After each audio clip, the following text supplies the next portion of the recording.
Welcome to the Lab Podcast Series. My name is Marvel Bishop. I want to thank each and every one of you two ladies for coming on to this podcast. Number one, I would like to say rest in peace to Nipsey Hussle. My condolences to his family. We honor him, and we have this podcast episode in pretty much his name, as well as his family. So before we start, I would like to introduce my panel. So, ladies, we're both ladies. So, whoever wants to go first, go right ahead. Well, I'm Reyna Noriega. I've been on your podcast before, so ma'am. maybe they remember me. Artist, illustrator, photographer, writer, etc. Coming into my my activism as of late, getting more vocal about those things. Okay, I'm Catiana Saillant. I'm the founder of hipbiztech.com. We're a hip hop business and technology website. We've just transitioned into an agency. We're an inbound marketing agency, so we basically service small business owners, tech startups, and hip hop artists. Wow. Yeah, It's pretty dope. It's pretty dope. Shout out to both of y'all. So, to be honest, I really don't know where to begin. Like I said before, rest in peace to Nipsey Hussle. How are you? How about this? How are you ladies feeling? I am lost for words. When I found out, I was sleeping. I was taking a nap, and my sister sent me a screenshot of the Shade Room saying that Nipsey Hussle had been shot. And her text said, "I know you love Nipsey," and she sent me the text, and I said, "What?" And she was at the airport, so I called her. She said, "Oh, I don't think he's dead, but he got shot. Yeah. He's in critical condition." And then moments later, she says, "No, he's dead. I see it on the blogs." And I'm like, "He's dead," and I just like.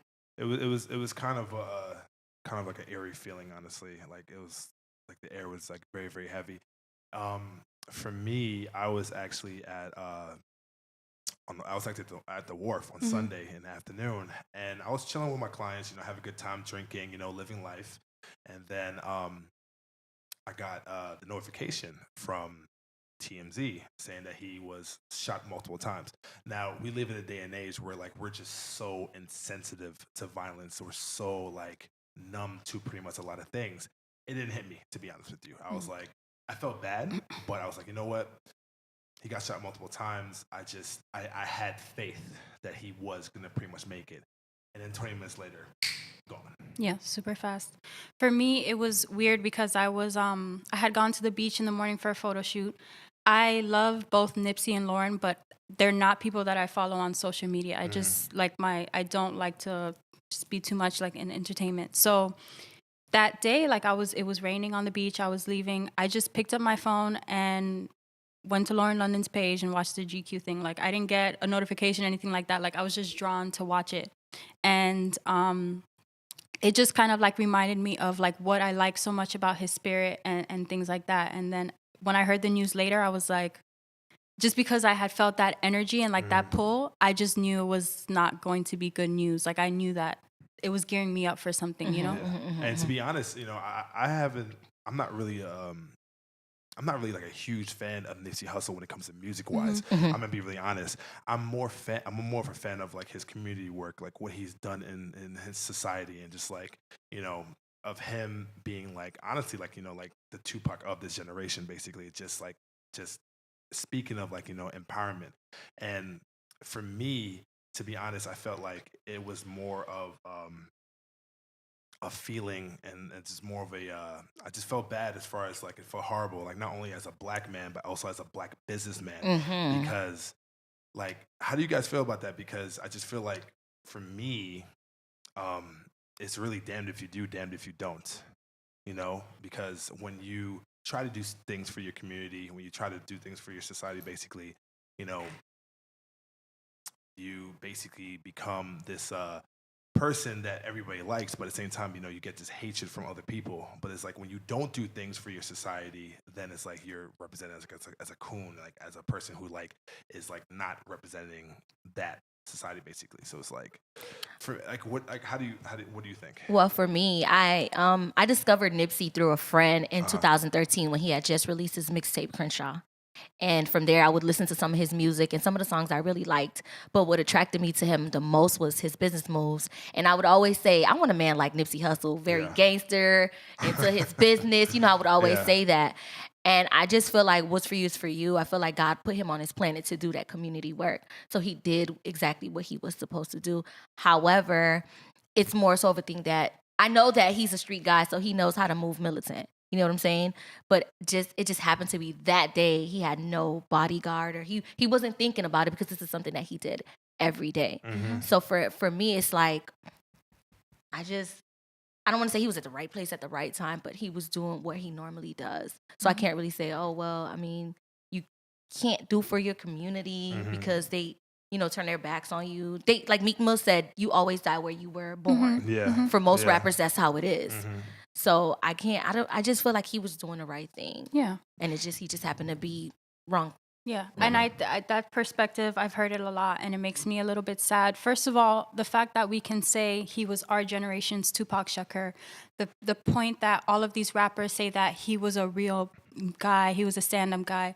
The fact is, that should be the case for all of them. Mm-hmm. You know what I'm saying? He shouldn't be our generation's Tupac Shakur. That should be the standard. And we feel like we're losing so much because not many people are willing to do that hard work. And there would not be an Eric Holder if there were more Nipsey Hussles. And Nipsey Hussles that can get to them, how he's impacting schools and the young, teaching them love from that stage so they understand the community, they understand the brotherhood, to the fact where that someone else's success is not indicative of some like failure of your own or some lack of your own. That would have stopped that. So it's not like if less of us, if we all become billionaires and leave the community, no, because then our communities are still poisoned. Mm-hmm. So, I mean, it's sad, and it really made me like, because we get so pulled in when people are young because we know they have so much life ahead of them. But when we think about what he did in his life, like it helps a little to know that he served his purpose, a purpose that many people never, ever find. Yep. So for Catiana, for a person who is actually a fan of his music, like how did his passing affect you? Because it's more of like a double, like I guess it's a double down when it comes to you, because not only you're a fan of his empowerment, but you're also a fan of his music. I felt like he had so much more to come. Like he was just at his peak. He had dropped Victory Lab last year, and then he did the partnership with Atlantic, and I felt like he was just getting there. Like he was just, people knew Nipsey Hussle, but he was just crossing over where the world was beginning to know him. And as soon as he gets to stardom, this happens to him. So it kind of made me sad because he had so many plans. He was getting bigger and bigger, and people, and then the whole GQ thing, people started to love him and get to know who he was. So for me, I was really sad because I wanted to see more. I wanted to see what more he could do. He was launching so many different ventures. Earlier this year, he bought the whole Southland Plaza. So I'm like, damn, like he had so much more to come. And for this to happen, it really made me sad because I saw him putting all of his effort into his passion and what he loved to do. And even though like he was or is a gang member or whatever, but like he's like one of these people that I really feel like it was just so much love that he was giving. You know what I'm saying? Like even though like he was a gangster or whatever, but like I didn't really see him as that. I saw him as a person as just like really trying to pretty much, hold, his own black man pretty much down. Like for instance, he opened like the Marathon store, basically. He was actually hiring people that were felons basically to rehab him and just try to like, really break the mold of what this pretty much society is. He had a basics needs store. He was coming out with a barbershop like later this year.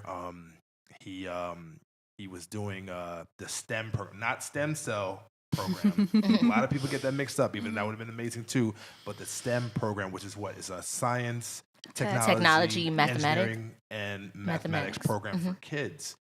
So it's just like really really sad. As far as you two particular women, what do you think that we need to do as a society and just as like a culture basically to just bring us up? And how can we learn from Nipsey to further along what he has been doing? Exactly what he was doing: community building, organizing. teaching all of those things that we, as a culture, like the things that have been kept from us. And that's, I hate that it's been overshadowed with like all of this talk of conspiracy. I don't knock anything down 100%. You know, there's factors and there's things that we'll never understand. But at the root of it all, more of us need to be talking about these things. More of us need to be educating our communities, because a lot of people are like so focused on this Dr. Sebi thing. But if we really go down to what Dr. Sebi was telling us to do and to eat, nobody wants to do that. Nobody wants to give up, their fried chicken and this and that. At hand first. Yeah, I feel like so to me, that becomes like a distraction. You know, like we get so pulled into these theories and connecting the dots and this and that. We're missing what was at the root of it and what he was trying to teach. And that's what we need to pour into our communities. And because we can all do the same thing, maybe not at that level. Maybe we don't have hundreds of thousands to invest in our communities, but we have time and we have resources. There's other ways that you can and we have knowledge. Be an impact, you know. Tatiana? Well, for me, when I first got into entertainment, I was doing CVD TV. It was basically gossip news. And after 3 years of us, I was thinking about, I started to think about my people. And I was like, how am I benefiting you guys? How am I sending value to you guys? And that's when we relaunched To Hip Is Tech. So I did that because not only was I, and I've been, not only was I motivated by people like Jay-Z and Nipsey Hussle, I just started to think like, okay, they have like a movement where they're attracting people the right way. They're not talking about, not to knock nobody, but they're not talking about drugs. They're not, they're talking about they used to do it, whatever, they used to sell it. But like, I'm like, how can I add value to people? And that's when I launched Hip Is Tech. So I feel like when I entered 2019, I said, I want to focus on community, how I can help people. So moving forward, now that Nipsey has passed and he was doing things for the community, our culture should be thinking about the community now. And that's what I walked into the year with, focusing on my people. What do you say with people that that feel this cause to pause, or just like, paralysis by analysis when it comes to it's all good.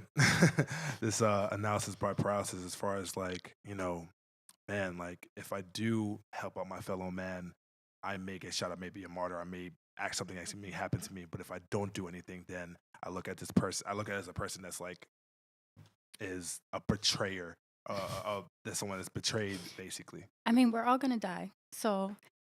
Yeah. What movie is it? Keep it real, sis. That's right. We're literally all gonna die. That's something my mom will tell you. I tell her all the time. You tweeted that, didn't you? Yeah.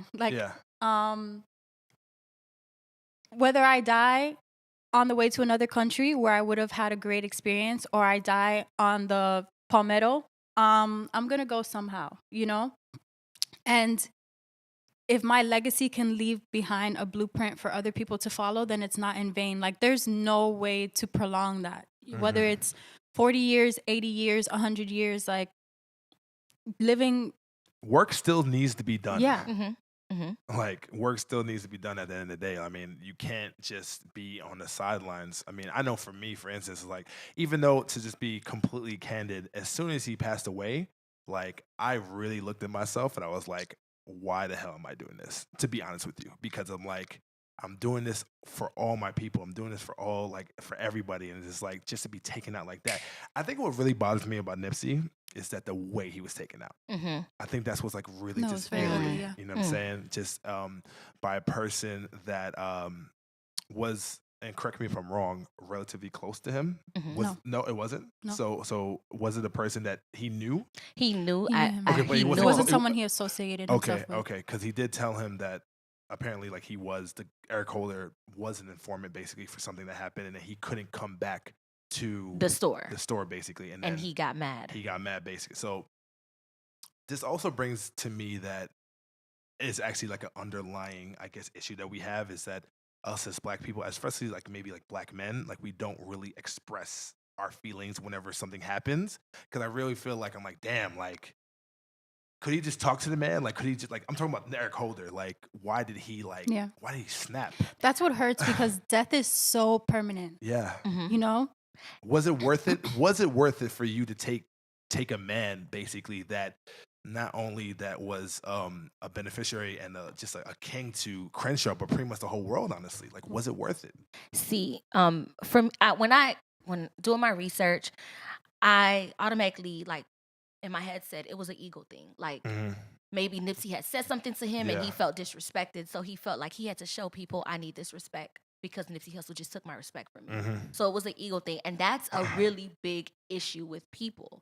People rather use their egos before they think with their mind. Like they don't think consciously. They're like, okay, well, I feel some type of way, so I have to have power in this situation. It's all about having power. So he wanted power, so that's why he went back and shot Nipsey Hussle without even thinking. And that's an issue with us. That's another topic. Like people, they think about their egos first before they think about real life, the consequences of all of their reactions and their And actions. the thing is that it's not even thinking, like people are ruled by their ego. So it's kind of like second nature. Like you don't even have to consciously be aware of it. It's just, it takes over if you don't check it, if you don't have it in check, if you don't know how to talk yourself down, how to talk your mind down, how to remove yourself from the center of the universe, your ego will rule. Like there's so many patterns that I see in people. And sometimes like, even talking about men with my girlfriends, like how is it that we have this same experience with completely different guys?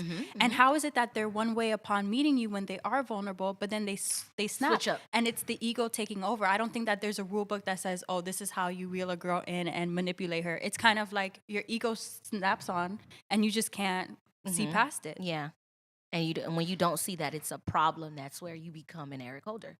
You don't see that you have an ego issue where you want to have power all the time. You don't always have to be in front of the floor. You can be embarrassed sometimes, and you have to take the high road. And I was just telling someone that I know that sometimes you don't always have to say something.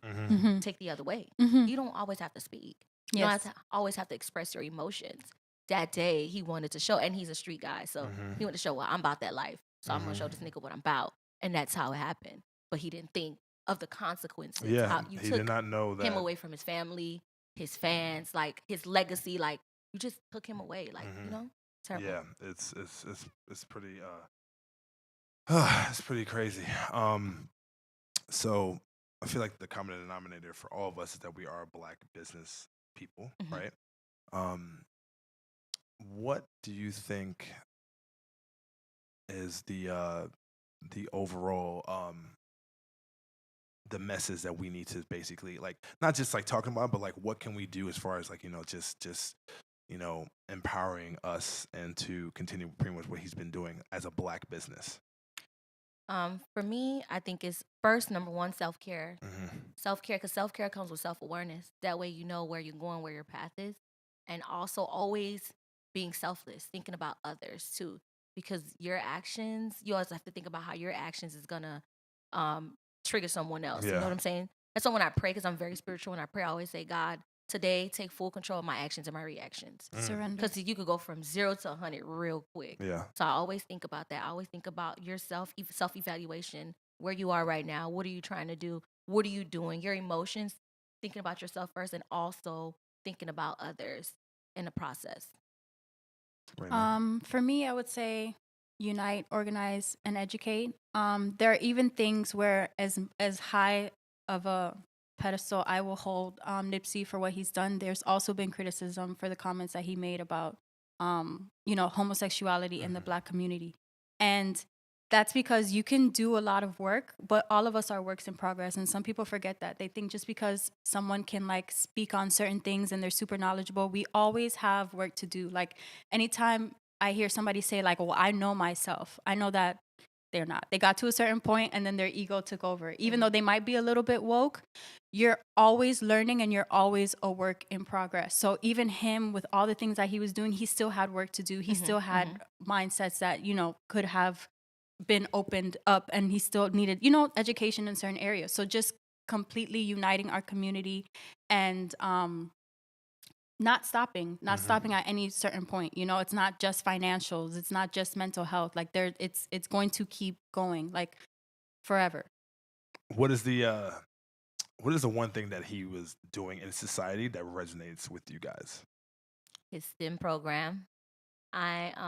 When we transitioned into Hip is Tech, I started to find my passion in technology. So I would literally watch his every move. Like, what's next for him? Like, every time he launched something new or partnered with someone, that was something that I was very interested in.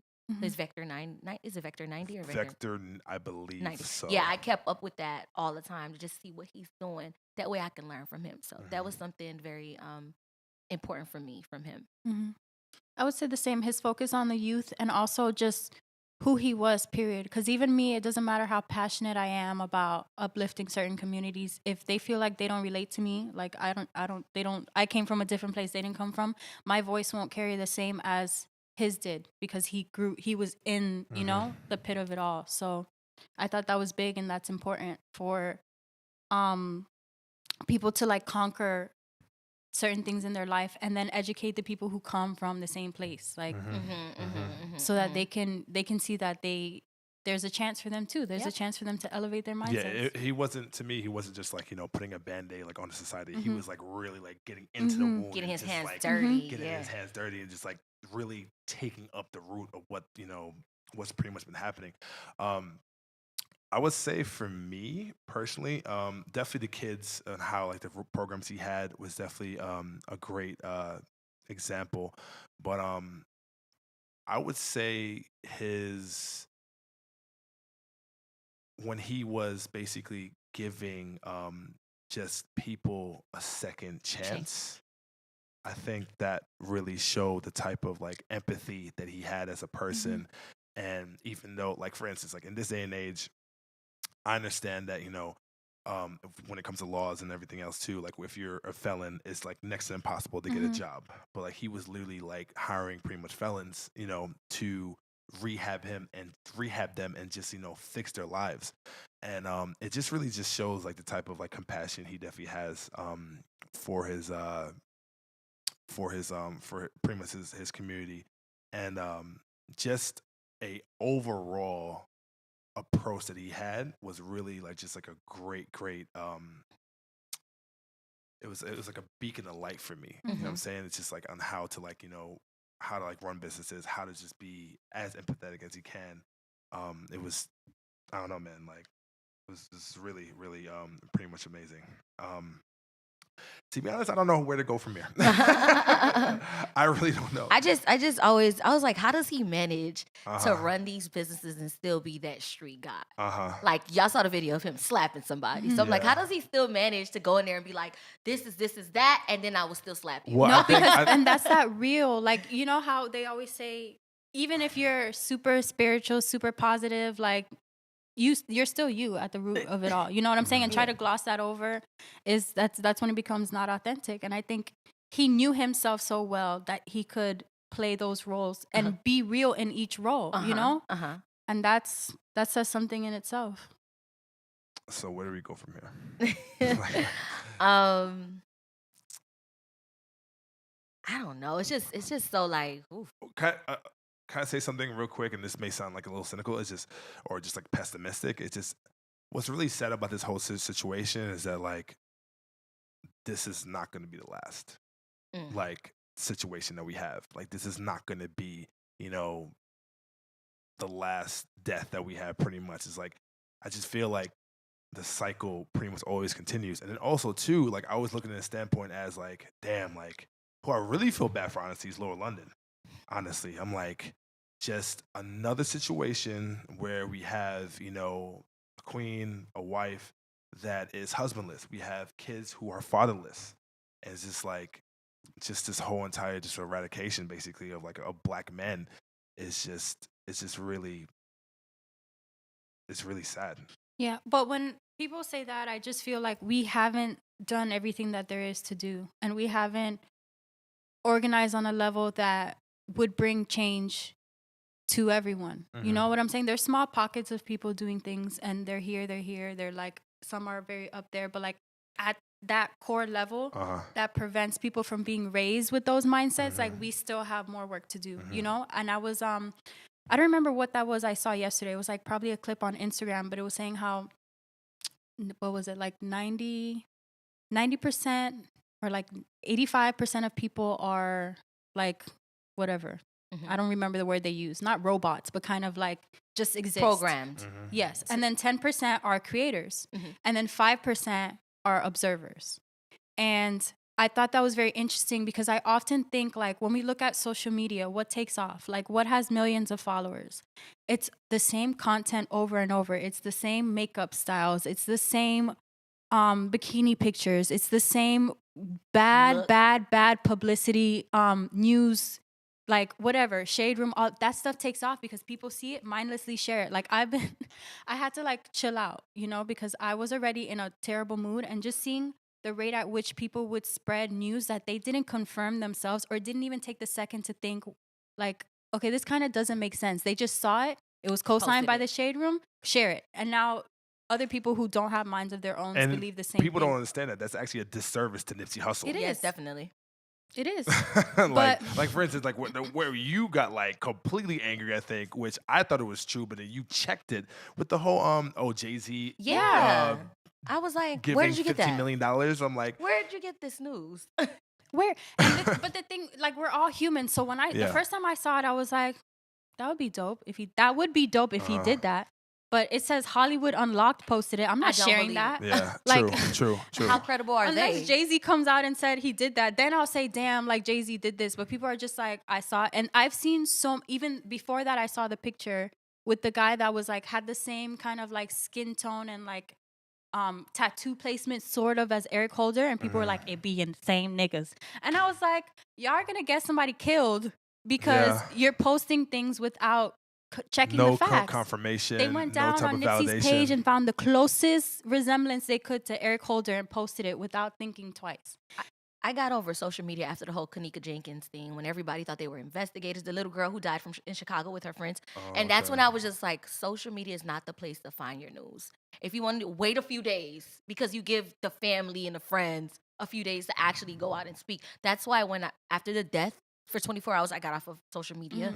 And then after, I was just promoting my business, and I really was not engaging in the conversation at all. And I tweeted, respect people's privacy. Because right now, Lauren London is hurting. His mom is hurting. His dad is hurting. And unless they come out and say, like, the government killed my son or killed my man, then, okay, we can launch our investigation and put our pieces together. But if they're not mad at the government I'm sure if he expressed concerns, like even with the tweet where he said, it's a blessing to have like strong enemies. I'm sure Pillow Talk with Lauren London, he was saying, yo, like I feel like I'm being watched, or I'm sure he probably had just gotten an argument with the guy. Yeah. So I'm sure that if there was something for us to be investigating, like the go ahead would come from people who were close to him and not Boon Goon the 305 on Twitter. Like yeah, Nipsey. I know for damn sure that Nipsey. I know for damn sure that Nipsey does not appreciate that. Yeah, like straight up.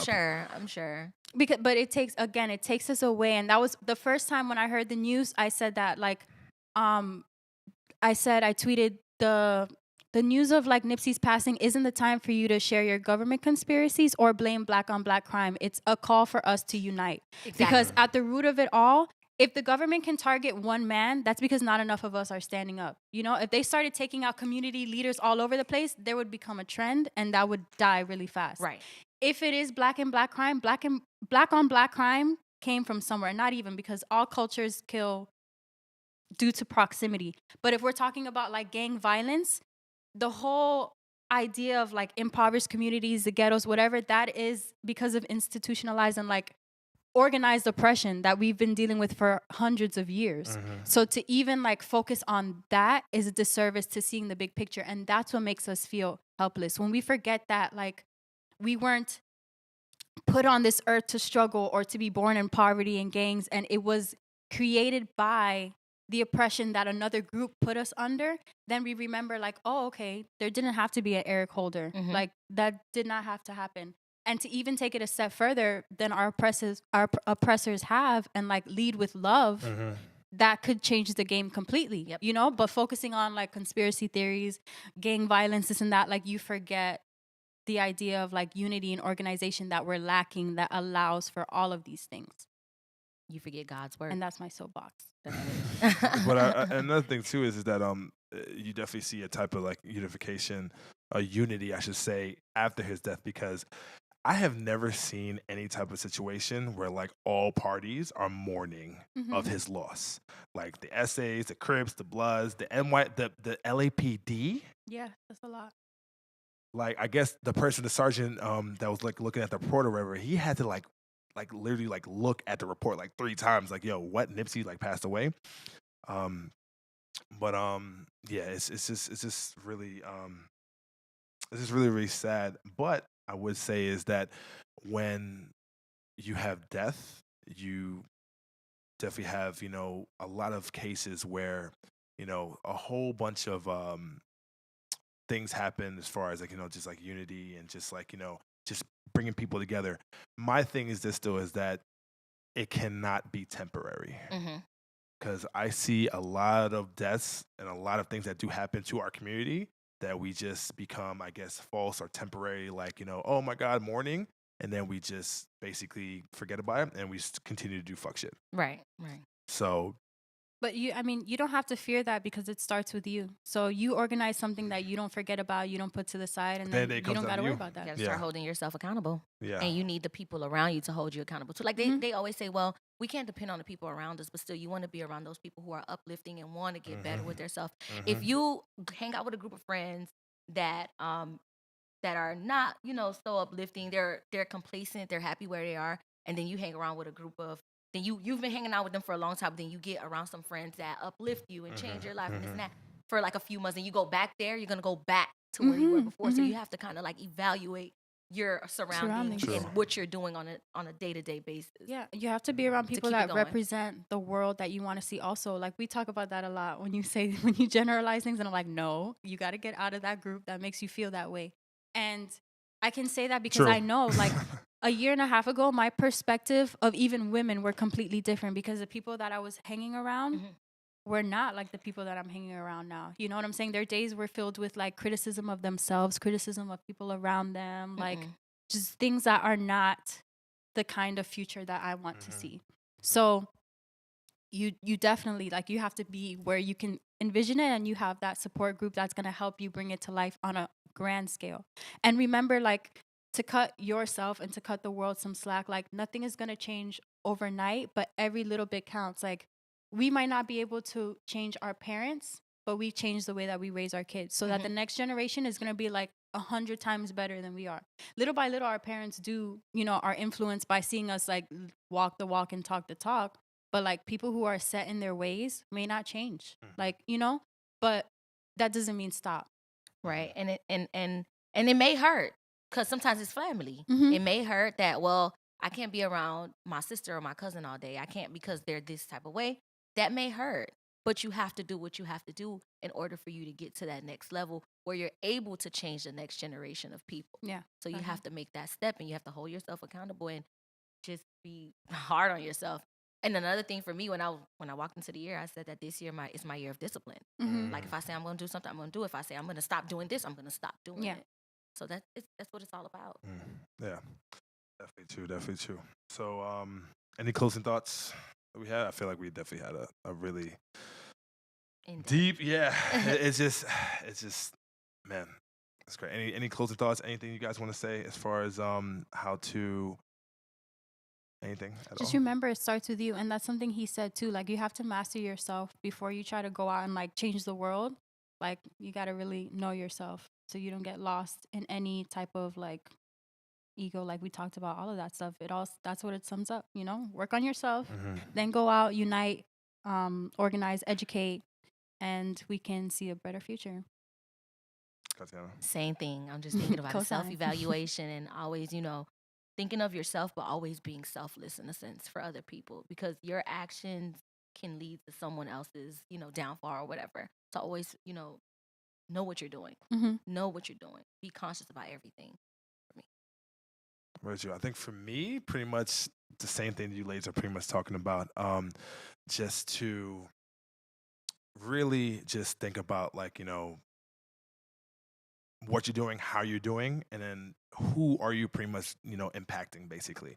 And we should really look at Nipsey as a person to just, as an example, to just not only just be a good person, be a good man, woman, whoever you are, just whatever you do, just make sure, you always just try to give as much service as you can and see how much of an impact you can be with people's lives. So that's it for that. I want to appreciate everybody for coming through.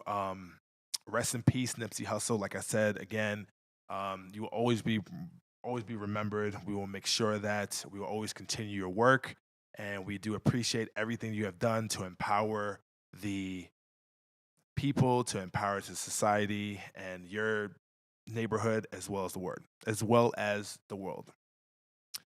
a lab.